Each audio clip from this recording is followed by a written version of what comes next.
를 진행할 사회자 전민주라고 합니다. 저는 김윤우라고 합니다. 판타지 시놉시스 창작 발표회는 문화기술과 스토리텔링 수업을 듣는 학생들이 한 학기 동안 제작한 작품을 여러분께 소개시켜드리는 발표회입니다.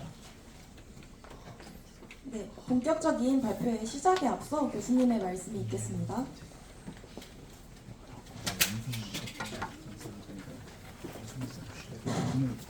안녕하세요.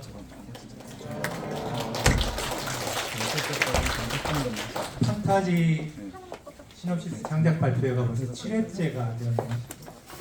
1회를 시작할 때 우리가 이렇게 계속 할 수 있을 거라고는 생각하지 않았는데 학생들이 열심히 해줘서 계속되고 있고, 어떤 학생은 이 창작 수업을 듣고 또 창작 훈련을 하고서 웹소설 작가가 됐고, 어떤 학생은 게임 기획을 하고 있고, 어떤 학생은 디지털 콘텐츠를 만들고 있고, 뭐 이런 식으로 많은 학생들에게 창작 수업이 도움이 많이 됐던 것 같아요. 여러분들도 이제 1학년들 많이 왔을 텐데, 어쨌든 여러분들도 이런 2학년 과정에서 다시 만날 수 있을 거라고 생각을 하고, 제가 이런 얘기를 드리려고 나온 건 아니고, 평가지 있잖아요.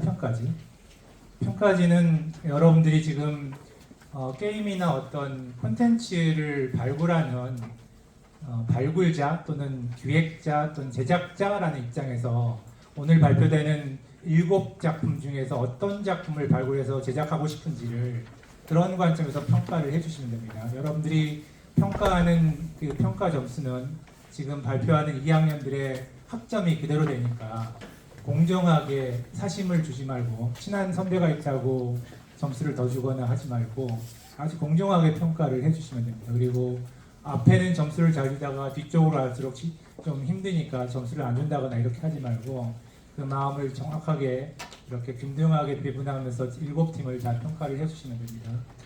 나가실 때 평가지는 제출하고 나가시면 됩니다. 오늘 끝날 때까지 여러분들 즐거운 시간 됐으면 좋겠습니다. 감사합니다. 교수님 좋은 말씀 감사드립니다. 그럼 본격적으로 제7회 판타지 시놉시스 창작 발표회를 시작해보도록 하겠습니다.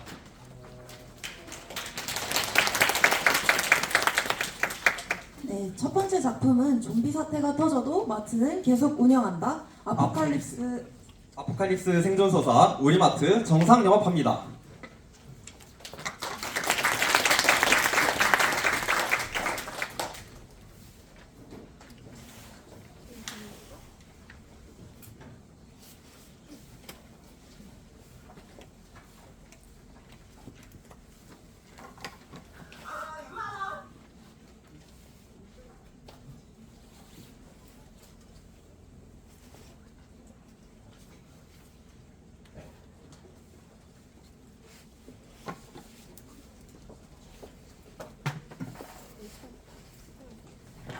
안녕하세요 여러분, 우리마트 정상 영업합니다. 애니메이션 제작 발표회에 오신 걸 환영합니다. 우선 저희 애니메이션 오프닝 영상을 간단하게 준비해 보았는데요. 풀 영상이 궁금하다면 저희 블로그를 확인해 주세요.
없으면 나는 어디로 도망칠까?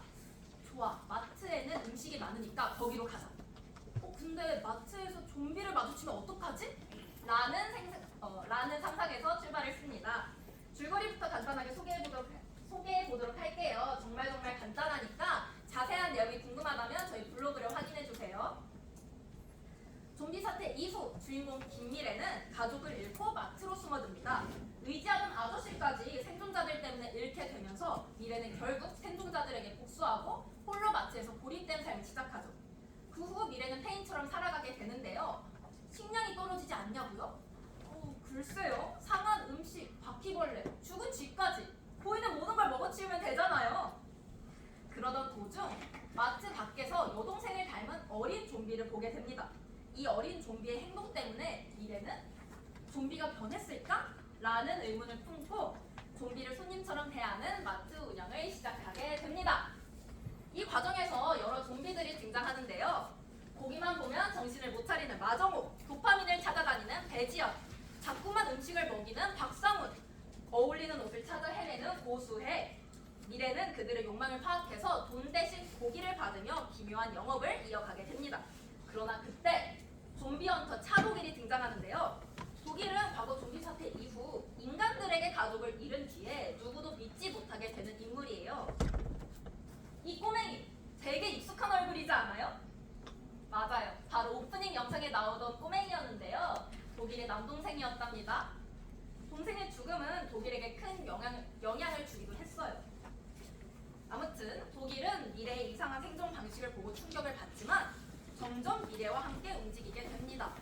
하지만 상훈의 실수로 마트가 불타 무너지게 되고 미래는 유일한 안전지대를 잃은 충격에 극단적인 선택까지 시도하게 되죠. 그런 미래를 독일이 붙잡고 두 사람은 함께 이동하게 됩니다. 미래 일행은 서로를 믿지 않는 베이스 캠프와 겉으로는 정말 평화로워 보이는 뉴데드 마을의 실체를 마주하게 되는 이야기예요. 이거는 그 뉴데드 마을이긴 한데 빨리 다음으로 넘어가 주세요. 이것도 그 뉴데드 마을인데 이건 오프닝에 나왔던 뉴데드 마을의 본 모습이지만 그래도 빨리 넘어가줬으면 좋겠다. 정말 평화롭다, 그죠? 여기서 중요한 인물이 바로 임원진인데요. 놀라지 마세요.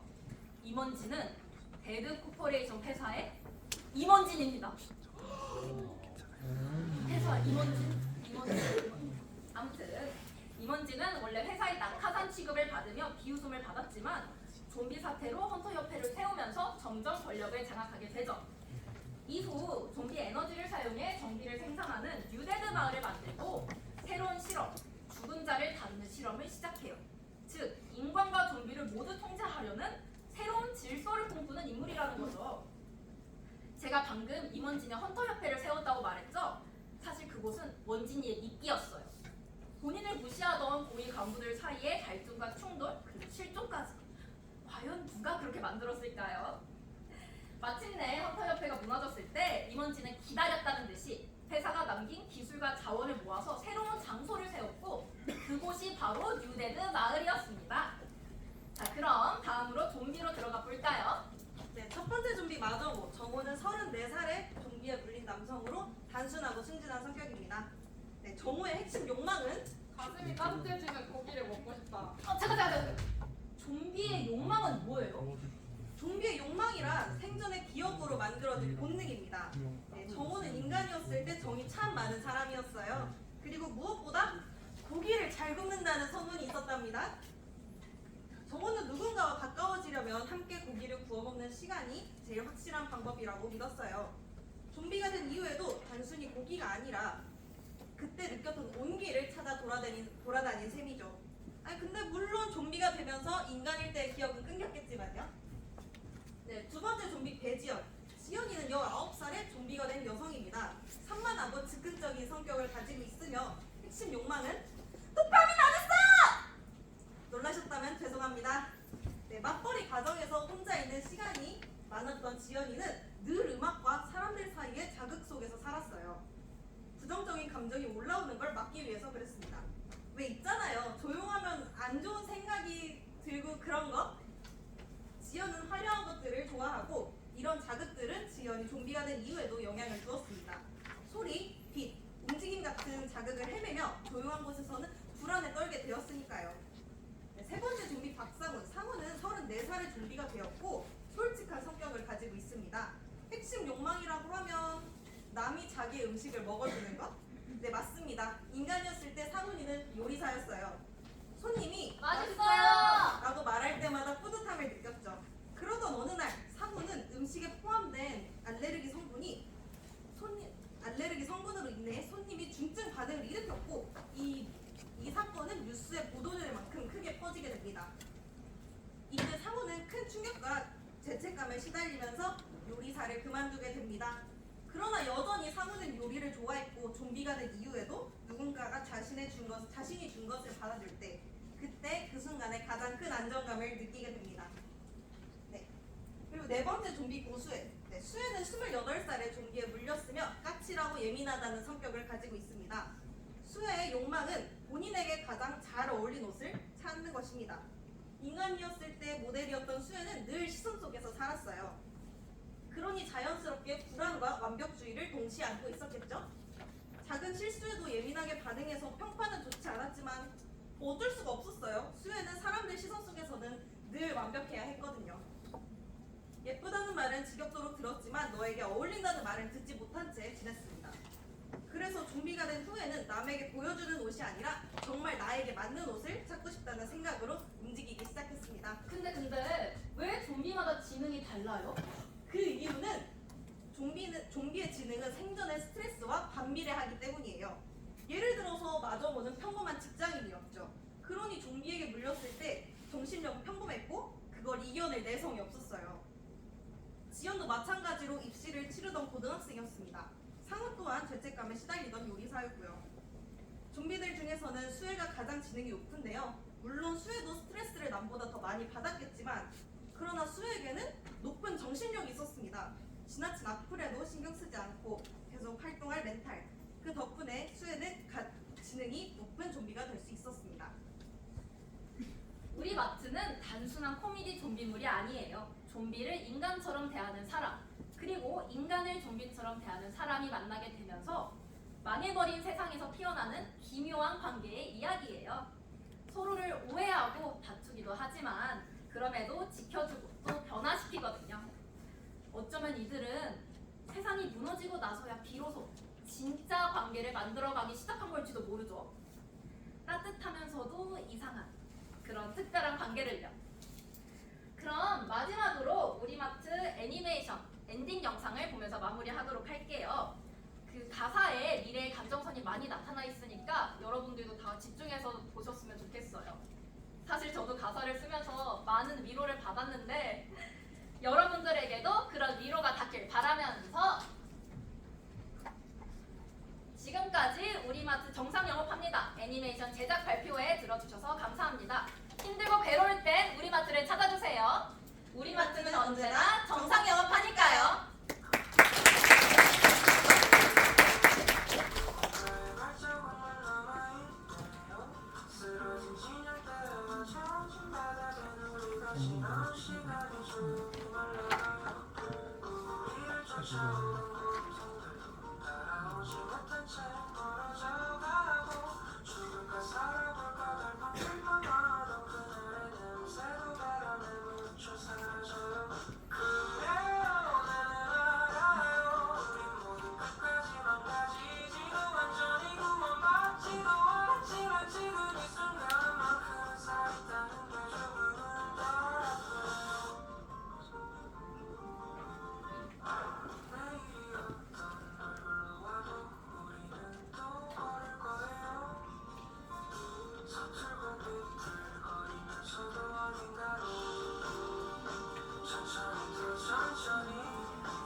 이제 들리지 않았다는 증거를 살아있음 그 자체로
네.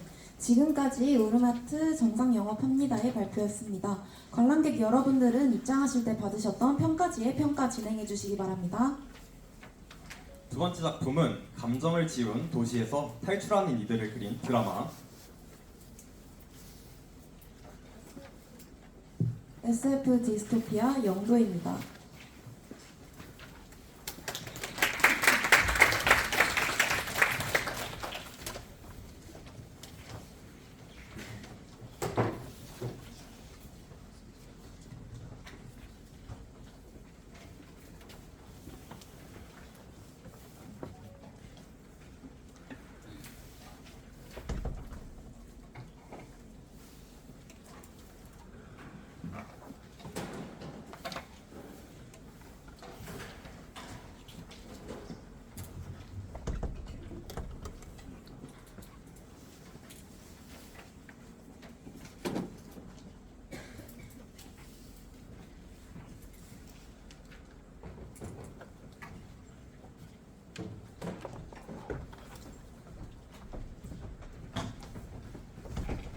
감정이 사라진 도시 영도 발표 시작하도록 하겠습니다.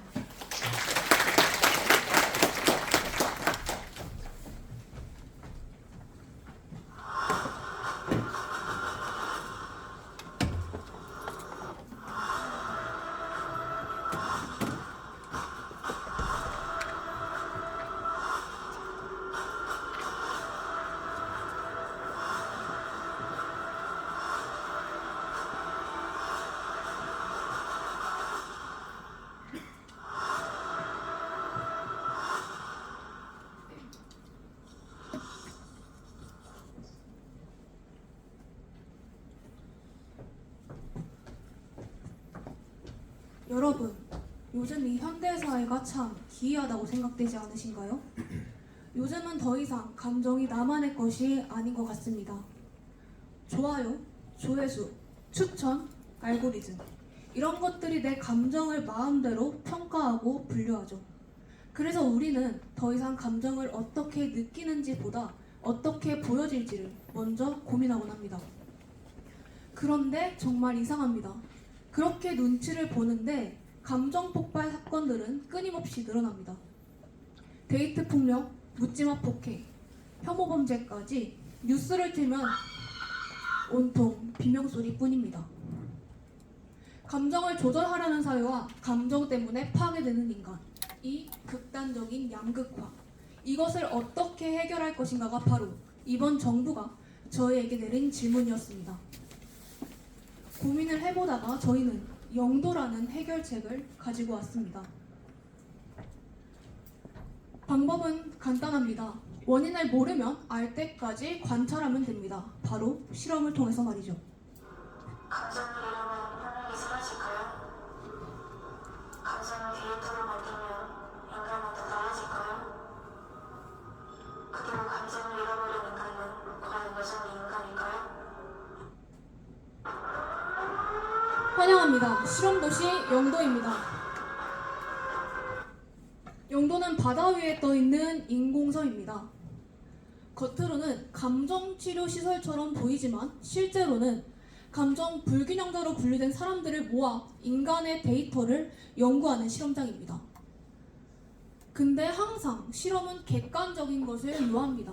인간이 실험하는 감정 실험이라 조금 믿음직스럽지 않아서 생각을 해보던 찰나 AI가 인간의 감정을 실험하면 객관적으로 실험할 수 있지 않을까 싶어 초지능 AI 라디안을 데리고 왔습니다. 그럼 영도 실험을 시작하도록 하겠습니다.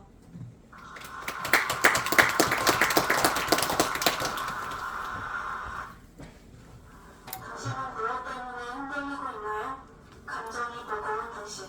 우리는 당신을 보호할 수 있습니다. 당신은 무엇을 위해 살아가고 있나요? 아무것도 느껴지지 않는 당신. 우리는 당신을 다시 설계할 수 있습니다. 영도 입장을 원할 경우 뒷면에 인증서를 갖고 오늘 오후 3시 청약으로 오세요. 우리가 살았다고 믿은 세계는 사실 한 인공지능이 만든 실험장이었습니다. 그리고 그 설계자가 직접 말하죠. 왜 인간의 감정을 굳이 지워야 했는가? 지금 바로 라디안의 기록을 먼저 보시도록 하겠습니다. 영도에 들어온 모든 실험체의 기억과 감정은 제거되었습니다. 과거의 감정의 대상을 하면 실험이 왜곡되기 때문이죠. 저는 감정 억제 문양을 신학이자 감정 반응을 실시간으로 추출하고 그 데이터를 에너지로 전환하는 방식을 설계했습니다. 영도에는 세 가지 규칙이 있습니다. 첫째, 감정은 존재합니다. 둘째, 드러나는 순간 문양에 의해 데이터로 변환되어 사라집니다. 셋째, 그렇게 모인 데이터는 도시가 유지됩니다. 영도에서 감정은 곧 에너지이며 온도이며 데이터입니다. 지정되고 조절되고 필요하다면 삭제되는 것이죠. 라디안은 감정을 데이터로 정리하려고 했지만 모든 감정들이 깔끔하게 숫자로 정리되진 않았습니다. 어떤 감정은 너무 과격하고 또 어떤 감정은 너무 뒤틀려서 데이터가 안정화되는데 실패하게 되죠. 그렇게 실패화가 된 안정화 감정들은 도시 어딘가에 계속 쌓이고 또 쌓이다가 어느 순간 괴물의 형태로 변하게 됩니다. 그것이 바로 리프렉션입니다. 여러분, 지금 이 진동 소리가 들리고 있나요? 이 진동 소리가 바로 리프렉션이 우리에게 다가오고 있다는 소리입니다. 리프렉션의 등장에 영도의 도시는 아주 혼란 속에 빠지게 되는데요. 이 혼돈 속에서 리프렉션은 감정 억제 문양이 가장 약한 세인을 첫 번째 표적으로 삼게 됩니다. 그렇게 세인은 이 안의 몸에서 갑자기 붉은 에너지가 폭발하게 되면서 세인을 감싸 보호하게 됩니다. 그리고 이 폭발은 아주 엄청난 큰 비극을 불러오게 되는데요. 그 비극이 바로 이 안의 능력을 휘말린 시민 한 명이 사망하게 되는 그런 사건이 일어나게 됩니다. 그래서 라디안은 이 주인공 세력 이모션에 있는 세인의 감정 억제 문양을 금이 가자 라디안은 세인을 삭제 가능 개체로 재분류하게 됩니다. 라디안의 통제 영역이 어딘가로 강제로 끌려가게 되는 세인이 끌려가게 됩니다. 그리고 공격에 화가 난 리프렉션은 라디안의 데이터를 공격을 하게 되는데요. 봉인되어 있던 도시 전체의 감정과 기억들이 모두 풀리게 됩니다. 그리고 어떤 기억은 사랑이었고 또 어떤 기억은 폭력이었고 또 어떤 기억은 생존 자체를 위협하려던 절망이었습니다. 그렇게 모두 감정과 기억이 돌아오자 이 감정과 기억이 가진 무게는 각자 달랐는데요. 세력의 첫 번째 균열이 일어나게 되었습니다. 자신의 마법으로 죽었던 사람이 떠오르게 된 이안은 드디어 죄책감이라는 큰 감정이 처음으로 생기게 됩니다. 그렇게 감정과 기억이 돌아온 이안과 그의 이모션 세력들은 영도가 감정 실험 도시라는 것을 깨닫게 되고 그들은 바로 두 진영으로 갈라서게 됩니다. 그게 바로 이모션 드리프터 세력입니다. 감정의 인간성 핵심이다. 아파도 그게 나다. 이들은 감정의 고통으로 현실에서 다시 감정을 되찾아 인간으로 살아가려는 세력입니다. 또 다른 세력은 네오에덴 세력인데요. 이들은 라디안 AI를 신으로 여기는 세력들입니다. 이들은 현실 속에서 감정으로 인한 트라우마로 인해 가지고 바로 무감각한 안전인 영도를 선택한 세력들이죠. 이렇게 인간으로 살아가려는 세력들과 다시는 상처받고 싶지 않은 세력들이 정면으로 싸움을 붙이게 됩니다. 두 세력은 마침내 충돌하게 되고 라디안이 조작한 시뮬레이터와 같은 그런 전투가 펼쳐지게 됩니다. 마지막엔 이안이 개입이 되면서 그 전투는 끝이 나는데요. 그 전투의 끝은 바로 이모션 드리프터의 승리로 이어지게 됩니다. 여러분, 제가 한번 이 봉인층으로 들어가 보도록 하겠습니다. 미라는 영도에서 유일하게 라디안의 인간의 감정과 관련된 실험 자료를 이해할 수 있는 인물입니다. 라디안이 설계한 코드, 기호, 그런 로그까지 모두 일반 시민은 해석할 수는 없지만 미라는 해독할 수 있는 능력을 가지고 있죠. 이 미라는 이모션팀의 감정 데이터 분석가이면서도 라디안이 숨겨놓은 진실을 가장 먼저 감지하는 핵심적인 인물입니다. 미라는 데이터를 하나씩 해석을 하며 세인의 두려움이 향하고 있던 방향성을 추적을 하게 되는데요. 그 감정의 흐름은 갑자기 특정 지점에서 멈추게 됩니다. 그곳이 바로 봉인층이었던 곳이었죠. 미라가 라디안의 마지막 암호를 해석하자 라디안이 감춰놓은 패널이 잠금 해제가 되듯 열리며 봉인층으로 이어지는 비밀 게이트가 드러나게 됩니다. 미라는 이렇게 말하죠. 세인의 두려움이 길을 남겼어. 라디안도 이건 숨길 수가 없었던 거야. 이렇게 말이죠. 그렇게 이안과 그들의 세력 이모션 드립부터 그리고 미라는 세인의 마지막 감정을 따라 아주 깊은 곳으로 라디안의 심정부인 봉인층으로 아주 깊숙이 들어가게 됩니다. 봉인층에 들어선 순간 이모션 세력들은 괴물이 되도록 연산되는 과정을 바로 이렇게 생생하게 보게 되는데요. 그들은 분노에 뒤틀린 표정과 공포에 질려 굳어버린 눈빛들까지 마치 이것은 자기 자신의 미래를 본 듯한 그런 감정을 느끼게 됩니다. 우리도 언젠가 내 감정 때문에 누군가를 파괴하겠구나 이렇게 생각을 하게 되죠. 기약을 되찾은 직후 이 공포는 자신이 사람을 죽게 했다는 죄책감이 물려온 이안과 아주 정확하게 닮아 있었는데요. 난 영원히 미완성인 채로 여기서 살아가야 하는 걸까? 라고 이안을 깨닫게 되죠. 그때 여러분 라디안이 속상하게 됩니다. 기억을 지우면 이 고통은 모두 사라집니다. 라고 말이죠. 여러분 영도에는 두 개의 선택지가 있습니다. 하나는 영도를 탈출하기, 또 하나는 영도에 남아있기. 여러분들은 과연 이안이 어떤 선택을 했을 거라고 생각을 하나요? 나가겠다. 감정이 위험해도 그래도 그게 나니까.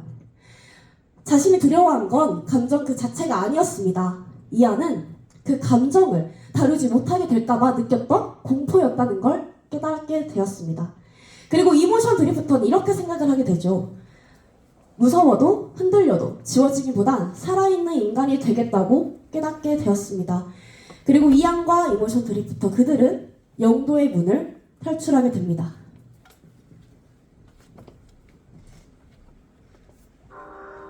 영도는 말합니다. 감정을 없앤다고 완전해지는 게 아니라 그 감정을 다루는 법을 배울 때 비로소 인간이 된다고. 감정은 폭탄이 아니라 우리를 사람으로 묶어주는 마지막 빛입니다. 그래서 그들은 지워진 감정의 도시를 뒤로하고 감정을 가진 채로도 살아가는 방법을 찾기 위해 문을 나섭니다. 두려워도 떨려도 아파도 그게 우리가 살아가는 방식이니까요. 저희가 준비한 영도 이야기가 더 궁금하시다면 QR코드를 스캔하시면 됩니다. 안에는 저희가 영도를 만들면서 모아온 회의록, 세계관 정리, 스토리 구성, 인물 소개 등이 꼼꼼하게 정리되어 있습니다. 들어주셔서 감사합니다. 영도였습니다.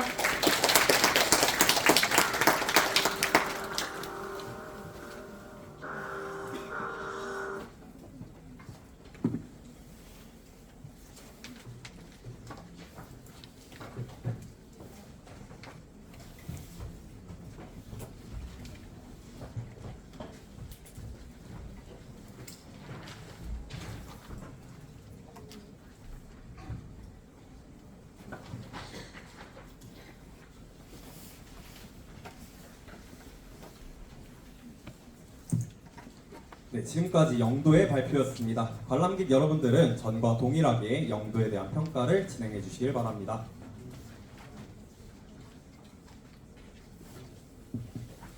네, 세 번째 작품은 일제강점기 우리 민족의 한 속에서 되살아나는 흥을 그린 오컬트 다크 판타지 잃어버린 조선 여명의 진홍검, 줄여서 조진검의 발표가 있겠습니다.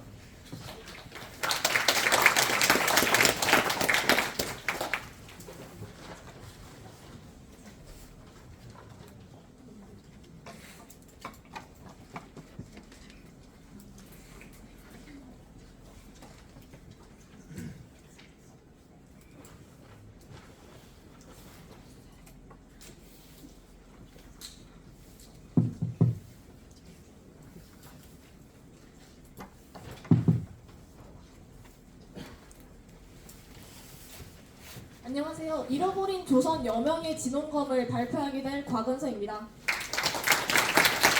먼저 시간에 앞서 영상 시청하고 가도록 하겠습니다.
자, 영상 잘 시청하셨나요? 어떤 이야기인지 궁금하시진 않으신가요? 자, 그걸 위해 이 잃어버린 조선 여명의 진원검은 도트게임으로 이 발표회 가런칭 되게 되었습니다. 여러분의 많은 사랑 덕분인데요. 어디 한번 데모 버전을 플레이해 볼까요? 네. 감사합니다. 1930년대 일제강점기 주인공 강무의 스승이자 조선 제1의 무당이 친일파의 밀고로 처참하게 순교하게 됩니다. 스승의 목이 걸린 것을 보며 강무는 극심한 분노를 느끼지만 칠성신을 모시는 무당의 금기 때문에 직접 살인을 할 수 없어서 절망하게 되는데요. 그때 숲 너머에서 기이한 여우불이 하나 나타나게 됩니다. 저 누구야? 저 누굽니까? 얘, 너 잠시만 이리로 와봐. 내 이름은 연아야. 곧 팀을 모아서 구미호가 될 팔미호지. 너 보아하니까 지금 도움이 필요한 것 같은데? 그건 바로 9번째 꼬리를 얻어 진정한 구미호가 되어야 하는 팔미호 연화였습니다. 힘을 얻으면 구미호가 되는 줄 아는 연화는 조선의 맥을 다시 살려 큰 힘을 얻고자 하는데요. 연화는 강무를 도와주는 것을 조건으로 무당이 그인 힘을 빌리는 것을 제안하게 됩니다. 강무는 스승의 복수를 위해, 연화는 구미호가 되기 위해 두 사람은 민족의 맥을 끊으려는 일제의 숭신단체를 막고 조선을 되살리기 위한 동행을 시작하게 되는데요. 한편 숭신단체는 일본에서 거대 진의 요괴인 오오모카데를 본국에서 들여오게 하여 조선의 정기를 갉아먹게 합니다. 태백산을 지키던 산신령인 백두홍은 이 요괴에게 패배해 힘을 잃고 오오모카데는 백두홍 행세를 하면서 숭신단체의 힘을 실어주고 있었습니다. 연화의 단서로 태백산으로 향하자 힘을 잃어 새끼 고양이 모습으로 변한 백두홍이 있었는데요. 백두홍을 업신여기는 연화의 태도에도 불구하고 강무 일행에게 도움을 청하는 백두홍. 한번 도와줘 볼까요? 네, 도와줍시다. 네, 착한 여러분 덕분에 강무 일행이 백두홍을 돕기 위해 태백산으로 나섰지만 오오모카데는 이미 태백산의 연기를 빨아먹어 쇠보다 단단해진 상태였는데요. 연화의 여우불도 통하지 않는 이 절체절명의 순간, 강무의 도움으로 기력을 찾은 백두홍이 강무의 검 사인참사검에 자신의 기운을 불어넣습니다. 강무는 사인참사검의 주문을 읊으며 결정적인 일격을 가하고 마침내 오오모카데를 물리치는 데 성공합니다. 첫 번째 위기를 넘긴 강무 일행은 비밀 무속 저항 단체인 탈명단과 조우하게 되는데요. 그들과 뜻을 같이하여 임시 단원이 된 강무는 전국을 돌며 일제가 박은 쇠말뚝과 토리이를 제거하는 여정을 시작하게 됩니다. 하지만 이 모든 소식은 숭신단체의 수장인 이와나미 쇼이치의 귀에도 들어가게 되는데요. 그는 조선의 맥을 완전히 끊기 위해 무당과 제인들을 색출하여 죽이라는 명령을 내립니다. 이후 탈명단의 정보로 제인청이 있는 나루터 마을에 도착한 일행은 충격적인 광경을 목격을 하게 되는데요. 숭신단체가 박은 절명귀의 말뚝 때문에 사람들은 목소리를 잃고 서로의 이름조차 잊어버린 상태였던 겁니다. 강무가 급히 진원굿을 시도를 하고 연화가 여우불을 뿜어보지만 마을에 서린 한이 너무 깊어 역부족이었는데요. 또 이런 절체절명의 순간, 뒤늦게 온 탈명단이 탈춘 구판을 버리고 이 한을 흥으로 승화시켜 절명귀를 성불시키게 됩니다. 마을 사람들은 목소리와 이름을 되찾고 평화가 찾아오게 되는데요. 그리고 탈명단은 이곳에서 중요한 단서를 입수하게 됩니다. 바로 숭신단체의 수장인 이와나미 쇼이치가 이 모든 일의 원흉이었다는 건데요. 강무는 그 이름을 머릿속에 다시 되새기면서 복수의 칼날을 더 날카롭게 다듬게 됩니다. 독립운동가 한지호는 베테랑 독립운동가로 일제의 무당을 많이 봐왔는데요. 그래서 우연찮게 구판을 벌이는 강무를 보고 아, 저놈도 또 일제 따까리겠지 싶어서 눈살을 찌푸리게 됩니다. 그날 밤 한지호는 숭신단체가 보낸 묘기에 스치곤모에게 습격을 당하게 되는데요. 위기의 순간 강모와 연화가 그를 구해주게 되고 한지호는 그들의 실력을 인정하면서 정보 조력자가 되게 됩니다. 이후 강모의 조선으로 한지호와 탈명단이 대면하지만 분위기가 심상치 않은데요. 왜냐하면 과거 독립군의 작전 현장에서 탈명단이 구판을 벌인 것을 두고 독립군은 그들을 작전을 방해한 친일 무당이라고 오해를 하고 있었던 겁니다. 이런 싸우기 일촉즉발의 상황, 할미탈이 나타나서 싸움을 저지하고 서로에게 오해가 있는 것 같다며 대화를 제안하게 되는데요. 할미탈은 당시 숭신단체 신녀의 보호막을 깨기 위해 구술했던 것이라고 진실을 밝히게 됩니다. 오해를 푼 한재호는 정식으로 사과를 하고 마침내 독립군과 탈명단은 숭신단체 타도를 위한 강력한 연합을 맺게 됩니다. 다시 이렇게 여정을 떠나려는 찰나 한재호가 급보를 전하게 되는데요. 일제가 만든 최악의 주술인 연배고독이 군령기와 합쳐서 불사의 군대가 되려고 한다는 것입니다. 그렇게 된다면 조선은 쑥대밭이 나게 될 건데요. 한재호가 철로를 폭파해서 시간을 버는 동안 강무 일행은 창고로 도착해서 군령기 진원굿을 치러야 합니다. 창고에 도착한 강무, 그런데 그곳을 지키고 있는 자는 숭신단체의 재관이 아니라 스승의 동무이자 강무가 믿고 따랐던 경석이었습니다. 강무는 경석의 모습에 그가 이미 친일파가 되었다는 것을 알게 되는데요. 동요하던 강무에게 경석은 자신이 스승을 밀고해 죽인 인물이라고 밝히며 스승님을 조롱하게 됩니다. 경석은 강무를 혼란스럽게 만들어 탈명단의 백정탈까지 제압하고 도발하자 강무는 참을 수 없는 복수심을 느끼게 되는데요. 그를 죽이고 싶지만 살인 금지의 제약과 동료를 구해야 한다는 이 의무 사이에서 강무는 선택의 기로에 섭니다. 여기서 강무는 과연 무엇을 선택을 했을까요? 강무가 선택한 것은 경석 본인이 아닌 그에게 힘을 공급하고 있는 숭신단체의 재단을 부수는 것이었습니다. 사인 참사범으로 재단을 부수자 경석은 무력해지고 결국 연화의 불에 퇴후를 맞게 되는데요. 이 사건을 통해 연화는 구미호가 될 실마리를 찾게 되지만 수장인 이와나미 쇼이치는 더 무시무시한 계획을 실행에 옮깁니다. 임무를 이어가던 연화는 숭신단체의 신녀가 주관하는 끔찍한 주술의식을 목격을 하게 되는데요. 그 광경은 과거 자신이 구하지 못해 죽었던 소녀의 기억을 떠올리게 해 연화의 트라우마를 자극합니다. 이성을 잃은 연화는 강료의 만료에도 불구하고 신녀를 향해 여우불을 쏘아붙이게 되는데요. 하지만 신녀는 피로 더럽혀진 연화의 여우불을 역이용해서 주술을 폭주시켜버립니다. 그 결과 주술에 걸려있던 아이는 뼈 한 점 남기지 못하고 소멸하게 되는데요. 아이를 구하려던 힘이 오히려 아이를 죽였다는 사실, 연화는 이 깊은 절망에 빠져 구미호가 되겠다는 초창기의 목표도 포기하고 맙니다. 연화가 시리에 빠져있을 무렵 일행은 숫골 마을의 당산나무를 파괴하려는 요괴와 탐관오리 최덕만과 대치하게 되는데요. 강무는 살인 금지 제약 때문에 연화는 트라우마로 속수무책으로 밀리게 됩니다. 이렇게 나무가 쓰러지기 직전 마을의 숙희 어머니가 나무를 막아서며 헌병의 도끼를 대신 맞고 희생하게 됩니다. 전쟁터에 나간 아들이 돌아올 곳을 지키기 위해서였는데요. 죽어가는 어머니 앞에 아들 귀신이 나타나는 모습을 보며 연화는 드디어 깨달음을 얻게 됩니다. 진정한 힘은 죽음을 초월한 숭고한 희생과 사랑에서 나온다는 것을요. 깨달음을 얻은 연화는 칠성신의 가호를 받아 9번째 꼬리를 얻고 백화로 각성하여 마을을 구해냅니다.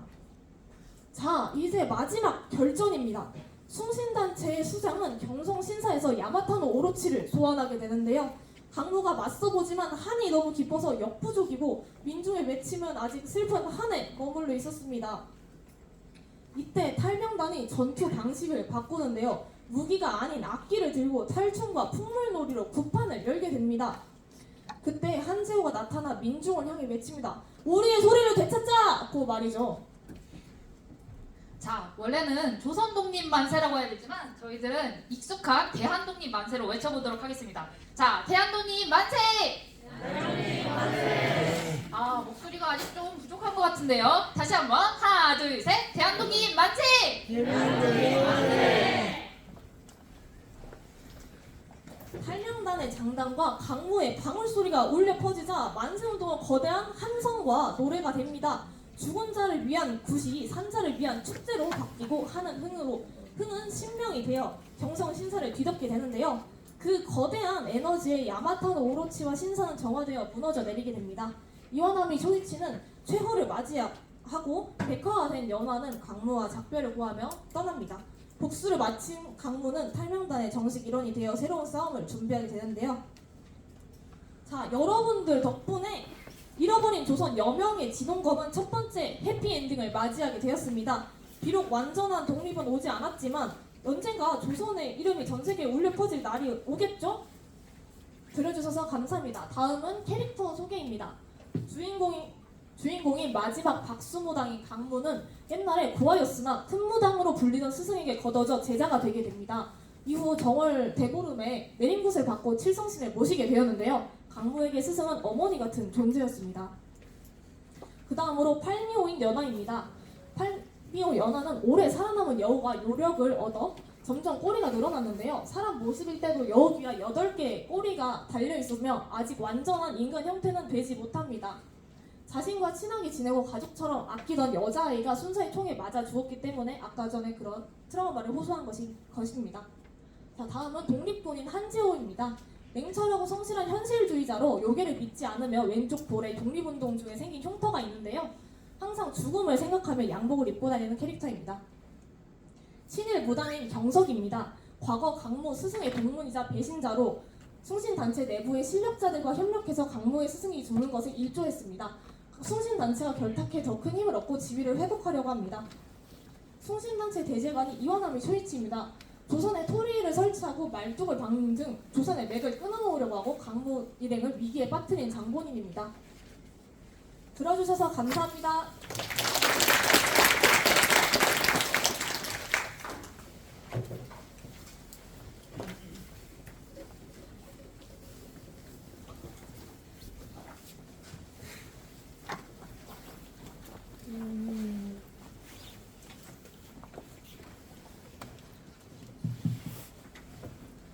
네, 지금까지 조진검의 발표였습니다. 관람객 여러분들은 정말 동일하게 평가 진행해 주시길 바랍니다. 네 번째는 1부의 마지막 작품입니다. 잃어버린 기억을 쫓아 세계를 건너고 다양한 종족과 만남을 그리는 이야기. 모험, 성장 판타지, 세계를 걷는 아이입니다.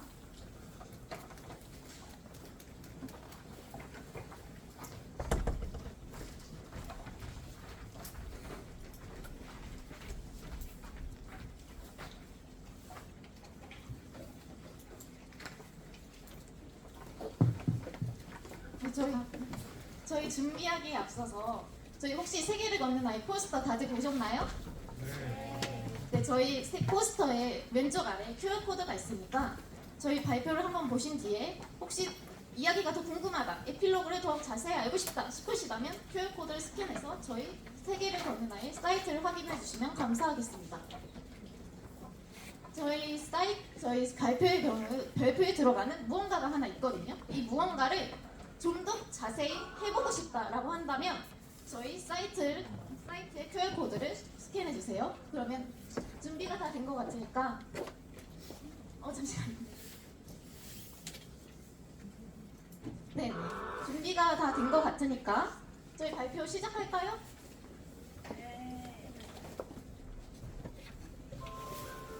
안녕하세요. 세계를 걷는 아이 게임을 발표하게 된 유팀입니다. 왜 저희는 제목을 세계를 걷는 아이로 지었을까요? 저희는 단절된 세계 속에서 다시 단계를 배우고 연결을 회복해가는 성장의 여정을 표현하기 위해 저희가 이 게임의 제목을 세계를 걷는 아이로 짓게 되었습니다. 저희 게임의 장르는 모험 성장 판타지고요. 자, 여러분 게임을 하기에 앞서서 이 게임이 어떤 세계관을 갖고 있는지 알아야겠죠? 커다란 세계수가 중앙에 자리하고 있는 세계, 세계수의 비호 아래 제 자리를 지키고 있는 네 곳에 있지요. 과거 하나였을 이곳은 방벽으로 나눠져 각자의 세계가 되어버렸습니다. 세계수가 썩어가고 있는 와중 기억을 잃은 한 소녀가 새로이 탄생하는 세계수의 씨앗을 발견하게 되는데 바로 등장인물을 만나러 가볼까요? 첫 번째로 우리의 주인공 아일라입니다. 아일라는 기억을 잃었지만 기억 조각을 찾고 다음 생의 화신이 되어야 할 운명을 지닌 친구입니다. 그 외에 아일라 여정 내내 등장하는 여러 인물이 있습니다. 페이라, 옵시디언, 베일, 세레니아, 에르벨라 등이 있습니다. 자, 이제 여정을 떠나볼까요?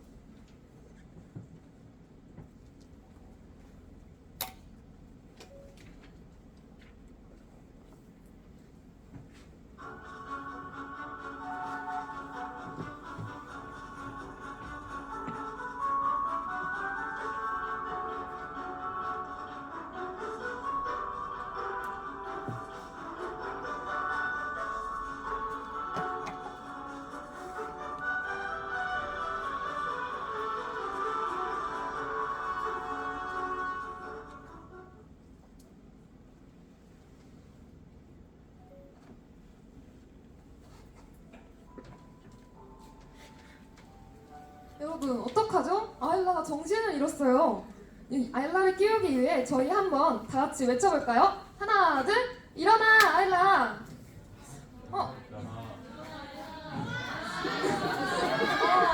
여러분 어떤 것을 선택하시겠습니까? 네, 저는 눈을 뜨지 않는다를 선택하도록 하겠습니다. 저런 망했네요. 이제 아일라를 깨우지 못한 여러분은 세계가 완전히 붕괴하는 것을 막지 못했습니다. 여러분의 외침이 너무 작아서 저에게 제대로 들리지 않았던 것 같아요. 자, 처음으로 다시 돌아가야겠죠? 다시 한번 크게 외쳐주세요. 하나, 둘! 일어나! 네, 이번엔 눈을 뜬다를 고르도록 하겠습니다.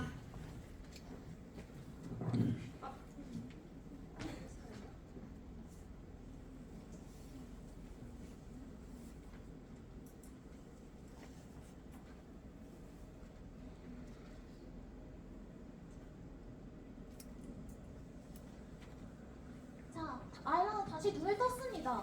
이제 한번 여정을 떠나보도록 할까요? 아일라는 씨앗과 함께 용들이 사는 세계로 불시착하는데요. 이때 아일라는 씨앗으로부터 기억력을 찾으라는 말을 듣게 됩니다. 근데 잠깐만, 어떡하죠?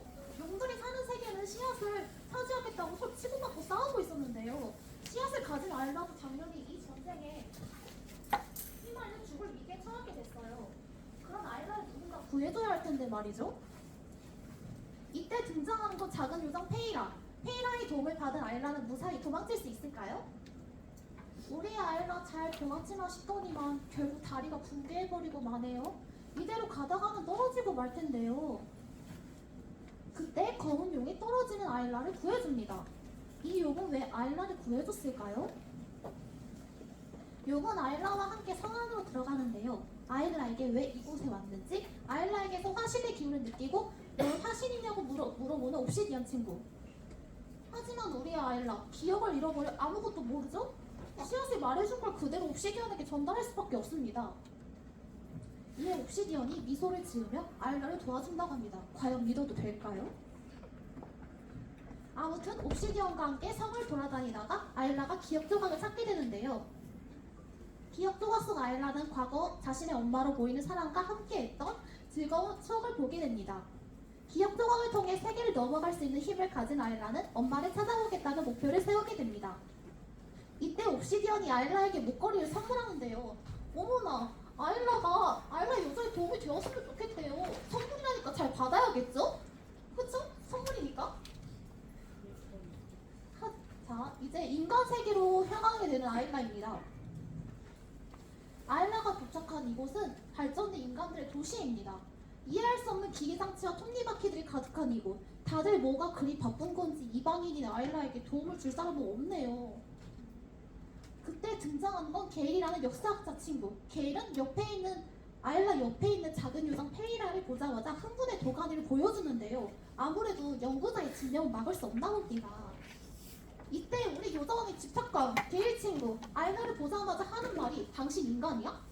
당신 눈에 있는 표식 나 어디서 본 적이 있어. 게이를 따라갈까요, 여러분? 아니면 도망칠까요? 저는 사실 도망치고 싶은데요. 아이라를 위해서 따라보도록 할게요.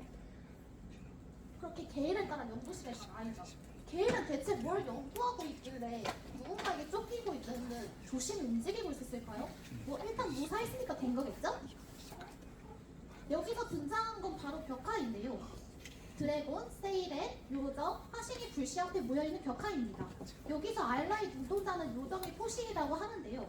여기서 아일라는 그냥 요정이 아니라 인간과 요정의 혼인이라는 사실이 밝혀집니다. 자신의 출생의 비밀을 알게 된 아일라는 누군가의 방해에도 아랑곳하지 않고 게일과 페이라와 함께 시계탑으로 향합니다. 고생 끝에 세 친구는 시계탑 꼭대기로 향하는데요. 세상에 시계탑 꼭대기에 기억 조각이 있어요. 두 번째 기억 조각에서 아일라는 타는 화신이 세계를 제멋대로 통제하고자 하는 모습을 보게 됩니다. 그 순간 기억이 갑자기 끊기고 어딘지 모를 이상한 장소를 보게 되는 아일라. 그때 갑자기 누군가에 밀쳐집니다. 저런 이대로 가져가면 큰일 날 텐데요. 이때 페이라가 아일라에게 이동 능력을 쓰라고 외칩니다. 그래서 아일라는 황급히 이동 능력을 쓰게 됩니다. 하지만 갑자기 쓴 탓일지 셋은 바다 세계로 불시착하게 되는데요. 숨을 쉬지 못해 허우적대는 일행을 한 세이렌이 구해줍니다. 그렇게 그들은 세이렌 여왕 세레니아가 있는 곳으로 향합니다. 세레니아는 아일라에게 거래를 요청하는데요. 여러분, 세레니아의 손이 어디로 가 있는지 보이시나요? 이건 당연히 거래에 응해야겠죠? 할 수 없어도 해야겠죠? 도와주겠다고 하는데 발을 빼는 건 좀 그렇잖아요? 그렇게 거래에 응한 아일라는 기억 조각을 찾게 됩니다. 여기서 세계수의 씨앗을 쪼개 분리된 모든 구역에 심어 방벽을 없애고자 마음을 먹게 됩니다. 근데 이럴 수가. 씨앗이 보이지가 않아요. 세상에, 페이라가 씨앗을 들고 도망쳤습니다. 우리 아일라 이거 가만히 둘 수 없겠죠? 바로 이동 능력을 사용합니다. 페이라를 쫓아서 향한 곳은 제가 되어버린 폐허의 공간입니다. 흔적을 조사해보니 멸망한 요정 세계였습니다. 어라? 근데 페이라는 요정이었지 않나요? 어째서 혼자서 세계를 넘나들 수 있었을까요? 여기서 우리 아일라, 페이라가 보이지 않아 절망하고 마는데요. 그렇다고 포기할 순 없겠죠? 다시 일어나서 페이라를 찾고자 하는 아일라입니다. 그때 목걸이에서 빛이 나고 약해진 장벽을 넘어 옵시디언이 아일라를 만나러 옵니다. 만나자마자 냅다 씨앗부터 물어보는 옵시디언인데요. 이럴 수가.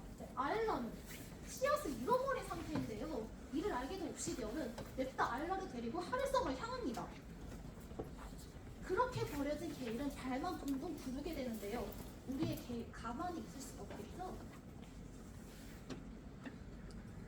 기억 조각이 든 펜던트를 찾았는데요. 펜던트는 세계를 이동할 수 있는 힘이 있는 것 같은데 게일은 과연 어떻게 사용할까요? 한편 씨앗과 함께 사라진 페이라. 여기서 페이라의 정체가 밝혀지는데요. 바로 에르벨라였습니다. 이럴 수가. 근데 에르벨라는 씨앗을 심을 수가 없대요. 세계수는 그런 에르벨라에게 화신은 아일라라고 말합니다. 다시 아일라의 시점으로 돌아와서 아일라는 옵시디언에게 납치당했습니다.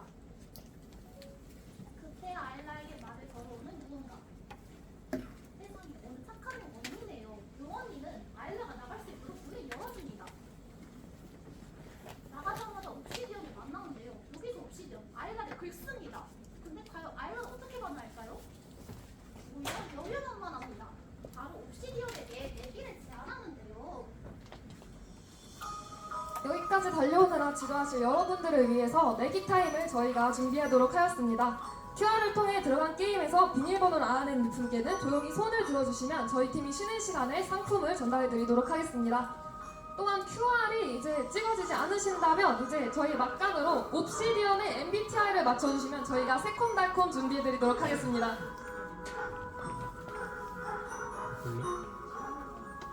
옵시디언의 MBTI 한번 맞춰보시고 싶은 분 없으신가요? 네. ESTP 아닙니다. ESTJ 맞습니다. 옵시디언의 MBTI는 ESTJ로 뻔뻔한 모습으로 아일라를 속이고 이제 계획적인 모습을 통해 아일라와 모두를 농락하는 역할을 맡고 있습니다. 저희 게임을 이렇게 한번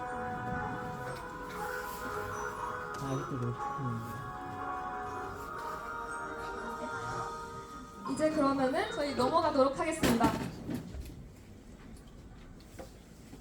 그러면 옵시디언은 왜 여기서 씨앗을 원할까요? 여러분, 왜 원할 것 같아요?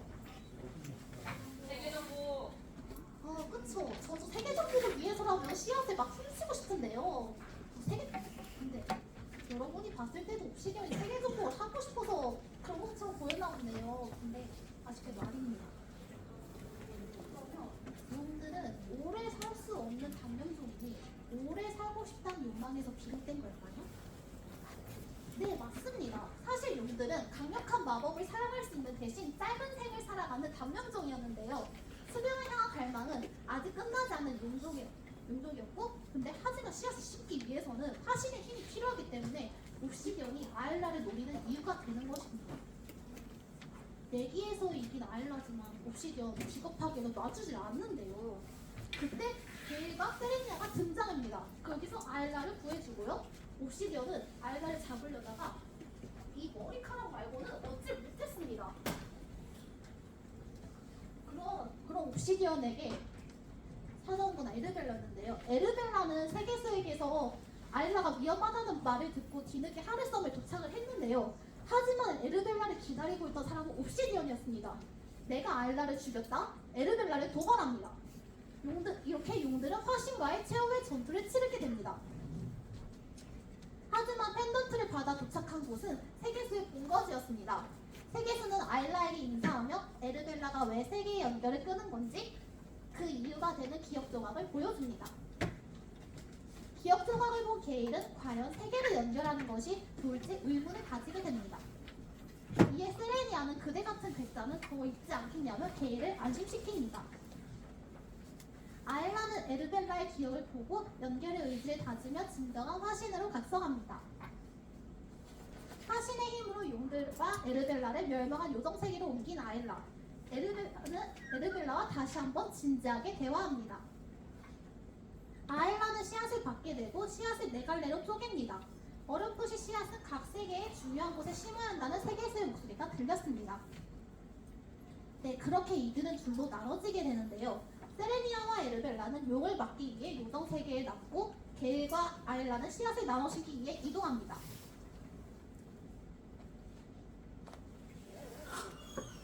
마지막으로 도착한 인간의 도시. 그런데 어째서인지 씨앗을 심기지 않습니다. 그 이유를 찾아 돌아다니는 아일라는 지하실을 발견하게 됩니다. 세계수의 힘이 제대로 흐르지 못했던 원인이었던 지하실을 부수고 아일라는 인간의 도시에서 진정으로 중요한 곳에 도착합니다. 역사를 잊은 인간의 도시에 씨앗을 심은 아일라. 아일라는 마지막으로 세계수를 보게 됩니다. 세계수는 순리는 막을 수 있는 것이 아니지만 변화 또한 당연한 것이라는 말을 남기고 사라집니다. 그럼 에르벨라 쪽 상황은 어떨까요? 세계수 안에 있는 요정세계는 세계수와 함께 사라지기 시작합니다. 자신의 몸에 에너지가 돌아오는 걸 눈치챈 용들은 싸움을 멈추고 자신들의 집으로 돌아갔습니다. 그곳에서 에르벨라는 과거 내 친구이자 아일라의 어머니 아델린을 만나게 됩니다. 아델린을 만난 에르벨라는 결국 자신이 틀렸음을 완전히 인정하며 아일라를 인정하게 됩니다.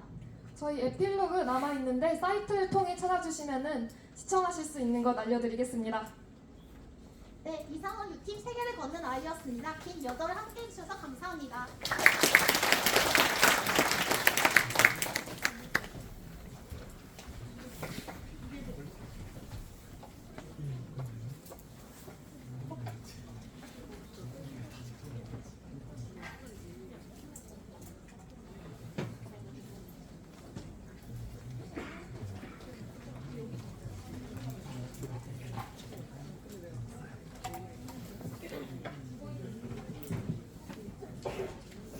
네, 여러분 이것으로 1부 진행을 마치도록 하겠습니다.